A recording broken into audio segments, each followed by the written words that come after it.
తాకట్టులో ఉన్న బంగారాన్ని విడిపించి ఆ రోజున్న మార్కెట్ ధర కట్టి మిగిలిన డబ్బును మీకు అందిస్తుంది కొమ్మూరి గోల్డ్. నమస్కారం గురువు గారు. శ్రీమాత్రే నమః. సింహరాశి వారు లలితా సహస్రనామాల్లో ఏ నామాన్ని చదవాలంటారు? తప్పకుండా అండి. ఫస్ట్ ఆఫ్ ఆల్ సింహరాశి వారి యొక్క తత్వం గురించి మనం తెలుసుకుందాము. వీళ్ళకి ఏంటంటే లాయల్గా ఉండడం అంటే బాగా ఇష్టం. చిల్లరగా ఇట్లా ఉండడం ఇష్టం ఉండదు. చాలామంది ఏమనుకుంటారంటే కోప స్వభావం అనుకుంటారు. కోపం కాదు వీళ్ళకు ఉన్నది, డిగ్నిఫైడ్ నేచర్. లాయల్గా ఉన్న సింహం ఎలా ఉంటుందో ఆ తత్వం అలా ఉంటుంది సింహలగ్నం వారు కానీ సింహరాశి వారు కానీ. అయితే వీళ్ళకి ప్రస్తుతం కేతువు యొక్క సంచారం జన్మరాశిలో తిరుగుతుంది కాబట్టి కొంచెం భక్తి మార్గం వైపు, విరక్తి వైరాగ్యం వైపు కూడా వెళ్తూ ఉంటారు చెప్పాలంటే. అదేవిధంగా వీళ్ళు పఠించవలసినటువంటి నామంలో నిశ్చింత, నిరహంకార, నిర్మోహ, మోహనాశిని, దీని ముందు ఓము లాస్ట్లో నమః కలుపుకోవాలి. ఓం నిశ్చింత, నిరహంకార, నిర్మోహ, మోహనాశిని అయి నమః. ఇది ఏం చేస్తుంది అంటే సింహరాశి వారికి సర్వసాధారణంగానే కొంచెం వాళ్ళకి లాయల్గా ఉండడం ఇది ఎక్కువ కదా. అంటే అబ్బాయి వీళ్ళకి చాలా పొగరు ఎక్కువ, ఓకే, ఇంత ఇది అవసరమా, ఇంత డిగ్నిఫైడ్ నేచర్ అవసరమా, ఆ అవతల వాళ్ళ యొక్క దృష్టికోణాన్ని తగ్గిస్తుంది. అంటే అలా చూసేటువంటి నెగిటివ్ దృష్టికోణాన్ని తగ్గిస్తుంది మంత్రము. వీళ్ళల్లో కూడా ఉండేటువంటి నిరహంకార, నిశ్చింత, నిరహంకార, నిర్మోహ, మోహనాశిని అంటే ఏంటి, అనవసరమైన కొన్నింటి మీద ఉండేటువంటి మోహాన్ని, చింతలని తగ్గిస్తుంది వీరికి. ఓకే, అంటే చింతలు లేనటువంటిది, మోహం లేనటువంటిది, మోహం తీసేసేటువంటిది అమ్మవారు. కాబట్టి ఇది చేసుకోవాలి. అయితే ఇది చేసేటప్పుడు గంధముతో గనక పూజ చేయడము అమ్మవారికి, లేదా పసుపు రంగు పుష్పాలతో పూజ చేయడము. ఇప్పుడు ప్రత్యేకంగా వీళ్ళకి అష్టమ శని నడుస్తుంది ఈ యొక్క సింహం వారికి. ఓకే, అష్టమ స్థానంలో శని నుండి పంచమాన్ని వీక్షిస్తున్నాడు కాబట్టి నువ్వుల నూనెతో దీపారాధన చేయడము చేసినట్లయితే కూడా వీళ్ళకి చాలా చాలా బాగుంటుంది చెప్పాలంటే. ఎస్, అది మెయిన్గా చేయాలి. ఇంకా వీలైతే కనుక శనివారాలు, ప్రత్యేకంగా శనివారాలు బెల్లముతో చేసినటువంటి పదార్థం ఏదైతే ఉంటుందో దాన్ని నైవేద్యంగా పెట్టి పంచడము. మరియు అదేవిధంగా అమ్మవారి ఆలయాల్లో ప్రత్యేకంగా ఏంటంటే ఈ సింహం వారు ఈ వీలైన ఎక్కువ దీపాలు వెలిగించడము చేసినట్లయితే వీరికి చాలా మటుకు ఇప్పుడు అష్టమ శని ప్రభావం కూడా తగ్గడం జరుగుతూ ఉంటుంది. అయితే అష్టమ శని నడిచేటప్పుడు అది వేరు. శని యొక్క ప్రభావం వల్ల ఏంటంటే మనం ఓం అనాకలిత సాదృశ్య చుబుక శ్రీ విరాజిత అయిన మహామంత్రం చేసుకుంటే కూడా బ్రహ్మాండంగా పనిచేస్తుంది. కానీ ప్రత్యేకంగా వీళ్ళకి మంత్రం చేసుకుని ఇంకా బాగా పనిచేస్తుందని చెప్పుకోవచ్చు.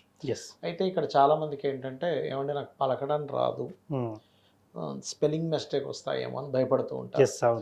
ఎప్పుడు కూడా ఒకటే గుర్తుపెట్టుకోండి, మీకు పలకడం రాకపోతే వినండి. మొదట్లో స్టార్టింగ్లో ఎన్నిసార్లు వింటారు, ఏముంది, ఓం నిశ్చింత, నిరహంకార, నిర్మోహ, మోహనాశిని అయి నమః.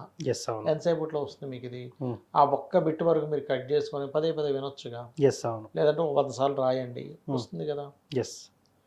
ఇప్పుడు ఒకటే ఏంటంటే భక్తి, భావన, శ్రద్ధ ముఖ్యం. చాలా మంది ఇది పాటించారండి, ఏదో చేసామా అన్నట్టుగా ఉంటుంది. అంటే ఎందుకంటే చిన్న ఎగ్జాంపుల్, మీరే ఒక ఇంటికి వెళ్ళారు, మిమ్మల్ని చక్కగా పలకరిస్తూ నవ్వు మొహంతో నేను మీకు ఒక గ్లాస్ నీళ్ళు ఇచ్చినా ప్రశాంతంగా తీసుకుంటారు. అంతేగాని ఏందో వచ్చిండు ముఖేష్ వచ్చిండు, ఏదో వచ్చిండు అది బిర్యానీ పెట్టండి అన్నట్టు అంటే మీరు తినకుండా లేచిపోయి వెళ్ళిపోవచ్చు. నాకు బిర్యానీ లేకనా 300 పెడితే బిర్యానీ వస్తుంది మార్కెట్లో అనుకుంటారు, అవునా కదా. నేను జాబ్ చేస్తాను, నాకు పైసలు, నేనేమైనా ఇదా అంటే ఒక మనిషి అలా అనుకున్నప్పుడు ఒక దేవత ఎలా అనుకుంటుంది అనే స్పృహ ఉండాలి మనకి. అక్కడ మనం పిలిచాం, ఆవాహనం చేసాం, ప్రాణప్రతిష్ఠ చేసాం దేవతని, పిలిచినప్పుడు అక్కడ దేవత వచ్చింది. ఒకటేసారి సడన్గా శ్రద్ధ రావాలి, భక్తి రావాలంటే రాదు. స్లోగా 1 by 1 మీకు అక్కడ దేవత ఉంది అనే నమ్మకం కలిగినప్పుడు మీకు ఎలా ఉంటుందంటే, ఒక గంట తీసి వాయించేటప్పుడు కూడా చాలా జాగ్రత్త వాయిస్తారు. ఒక హారతి చూపించేటప్పుడు పర్ఫెక్ట్గా అక్కడ దేవత ఉందనే భావనతో హారతి చూపిస్తారు. ఒక ధూపం వేసేటప్పుడు దేవత ఉందనే దాంతో ధూపం వేస్తారు. అంటే ఇప్పుడు ఎలా అంటే, ఇప్పుడు చూడండి, మనం చిన్నపిల్లలకి స్నానం పెడతాం, చిన్నగా ఉన్నప్పుడు గుగ్గిల మీద వేస్తారు చూసారు వాళ్ళకి పొగలాగా, అప్పుడు వాళ్ళు ఉన్నారనే భావంతో చేస్తాం, కానీ ఏదో ఊహించుకుంటూ చేయం కదా. అట్లాగే ఉన్నారు అక్కడ అనేటువంటి భావనతో చేస్తాం. అప్పుడు ఏమవుద్దంటే మన మైండ్ ఆలోచన ఎటు వేరే దగ్గరికి పోదండి. చాలా మంది అంటుంటారు, ఏమంటే నేను పూజ చేసినప్పుడు మా మైండ్ అంతా ఎక్కడికో పోతుంది, వేరే ఆలోచనలు వస్తున్నాయని. నేను ఒకటే అడుగుతా, ఇప్పుడు మీరు మన రామ్ చరణ్ది, మన జూనియర్ ఎన్టీఆర్ది ఒక సినిమా వచ్చింది చూడు, ఇద్దరిది కలిపి త్రిబుల్ ఆర్ వచ్చింది. త్రిబుల్ ఆర్ మూవీలో వాడు ఇట్లా తాళ్ళు ఇట్లా గట్టిగా లాగి పులిని దగ్గరికి రానికున్నప్పుడు పులి ఇంత దగ్గరికి వచ్చి అరుస్తుంది, ఎస్ అవును గాండ్రిస్తుంది పులి. అవును జూనియర్ ఎన్టీఆర్ ముఖం ముందుకు వచ్చి గాండ్రిస్తుంది. ఎస్ అవును ఆ క్షణంలో జూనియర్ ఎన్టీఆర్ వేలే ఆలోచన చేస్తాను అనగలడా? అస్సలు అనలేడు ఎవ్వరూ అనలేరు అక్కడ. ఎవరు అనలేడు అవును. ఎందుకు? ఉమ్, పులి పవర్ ఏంటో మనకు తెలుసు. ఉమ్, ఆ సమయంలో వేరే ఆలోచన అలా చేస్తాం. అలాగే అమ్మవారి యొక్క తత్వం ఏంటి, దేవతని పిలిచామనేటువంటి స్పృహ ఉంటే Hmm. పులి ముందు ఎలా అయితే మనం వేరేది మర్చిపోమో, అవును అంటే పులి ఎంబడబడుతుందండి, నడుస్తూ మర్చిపోయి వేరే ఆలోచనలో పోయినా ఎవడు అండు పరిగెడుతూ అవును అది పరిగెట్టుకుని వస్తుంది, మనల్ని తినేస్తుంది పట్టుకుంటే అని అంటాడు కదా. ఎస్ అవును అట్లాగే దేవత యొక్క విలువ తెలిసిన వాడు, దేవత ఉందని పూర్తిగా నమ్మిన వ్యక్తి ఉమ్, ఈ మంత్రాన్ని శ్రద్ధగా చేస్తాడు, పూజ చేసేటప్పుడు శ్రద్ధగా చేస్తాడు, చిన్న పొరపాటు కూడా జరగకుండా చేస్తాడు. ఎలా అంటే ఆసనం వేసుకుంటాం కదా, అవును. ఆసనాన్ని కాలుతో తొక్కడు. ఆ, చాలా మంది తెలియక కాలుతో ఇలా అనుకుని ఆసనం మీద కూర్చుంటారు. అలా అవునండి. చేయకూడదు. ఆ, అక్కడ ఒక్కొక్క పుష్పము తీసేటప్పుడు ముందు రోజు చేసిన పుష్పం ఉంటాయి, చాలా జాగ్రత్తగా తీస్తాం. ఉమ్, ఓకే చాలా జాగ్రత్తగా తీస్తాడు మనిషి. ఉమ్, అలాగే చాలా జాగ్రత్తగా నీట్గా చేస్తాడు. కోప్పడ్డు, అవును అసలు కోప్పడితేనే పెద్ద దోషంగా చెప్పారు శాస్త్రంలో. పెద్ద పెద్ద Okay. కేకలు వేయడం చేయకూడదు. అజ్ఞానంలో తెలియజేసాం, అవును తెలుసుకున్నాకైనా చేయకండి. Yes. తెలియక ఏదో అజ్ఞానంలో ఉన్నాము, ఎవరి మీద కోపం వచ్చింది, ఫోన్లో అరిసాడు, లేకపోతే ఇంట్లో వాళ్ళ మీద అరిసాడు, అది వేరు. ఉమ్, గుండు కొట్టించుకోమని చెప్పింది శాస్త్రం. అరుస్తే కనుక 3 రోజులు గుండు కొట్టించుకొని 3 రోజులు బాధపడమని చెప్పింది. సీరియస్గా ఓకే అంత డేంజర్ అది. ఎస్ అంటే దేవత వెళ్ళిపోతుంది, వీడికి శ్రద్ధ లేదు భక్తి లేదు అని వెళ్ళిపోతుంది, మళ్ళీ రాదంత ఈజీగా. ఎస్ నువ్వు పశ్చాత్తాప పడితే వస్తుంది మళ్ళీ. సార్ ఏది ఏమైనప్పటికీ కూడా ఖచ్చితంగా అందరికీ వ్యక్తిగత జాతకం ఇంపార్టెంట్. వ్యక్తిగత జాతకం ఆధారంగానే ఈ రాశి ఫలాలు కానివ్వండి. జాతకం లేని వారు కూడా ఏం చేసుకోవాలంటారు? చాలా మందికి జాతకాలు ఉండవు, కొంతమంది పూర్వం కొంతమంది రాస్తారు, కొంతమంది రాయరు. సో అలాంటి వారు మరి వాళ్ళ ఐడెంటిటీని కనుక్కోవడం ఎలా, అంటే వాళ్ళ వ్యక్తిగత జాతకం కనుక్కోవడం ఎలా అంటారు? అంటే ఒకటండి, వ్యక్తిగత జాతకం అనేటువంటిది వాళ్ళు పుట్టినటువంటి డేటు టైము ప్లేస్ని బట్టి తెలుసుకోవాలి ఒకటి.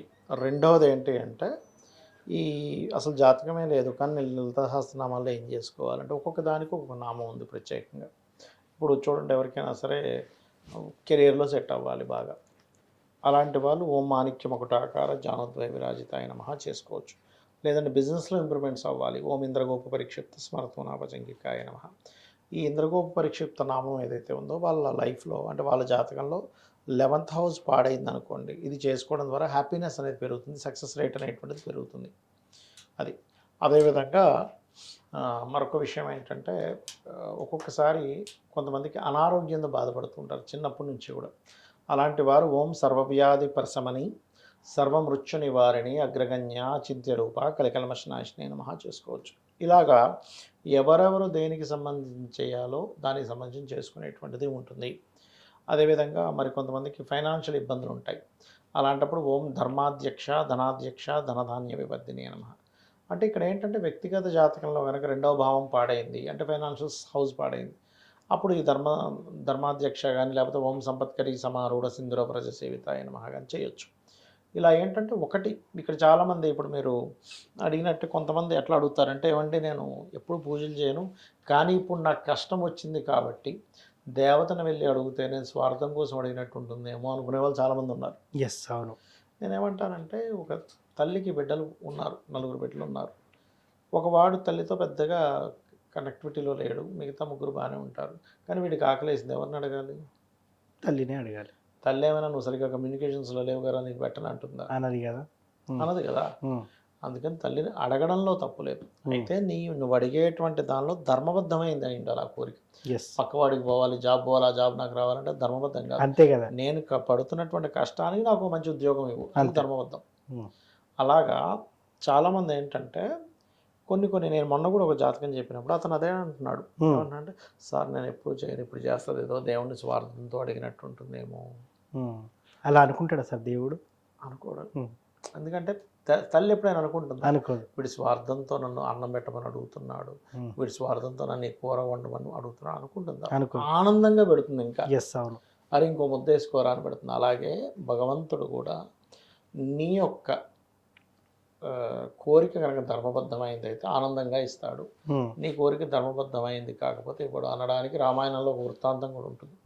ఒకసారి బ్రహ్మగారు అంటే మన ఈ రావణాసురుడు మన శూర్పణఖ, అదేవిధంగా మన రావణాసుడి యొక్క తమ్ముడు కుంభకర్ణుడు, ఎస్ అవును. కుంభకర్ణుడు, సుగ్రీవుడు, వీళ్ళ నలుగురు బ్రహ్మ కోసం తపస్సు చేస్తూ ఉంటారు. బ్రహ్మగారు ప్రత్యక్షం అవుతారు.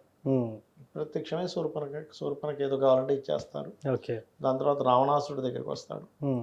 రావణాసుడి దగ్గరికి వస్తే రావణాసుడు నాకు పలానా అది కావాలి ఇది కావాలి, నేను ఎప్పుడు బతికే ఉండాలంటే అది ఇవ్వడం కుదరదు అంటాడు. ఎగ్జంప్షన్ అంటే మనుష్యుల చేతిలోని లేకపోతే వానరుల చేతులు తప్ప మిగతా అన్ని కోరుకుంటాడు. ఎస్. అందుకే నారాయణుడే మనుష్య రూపం దాల్చి చంపేశాడు రాముడి రూపంలో. ఎస్ అవును.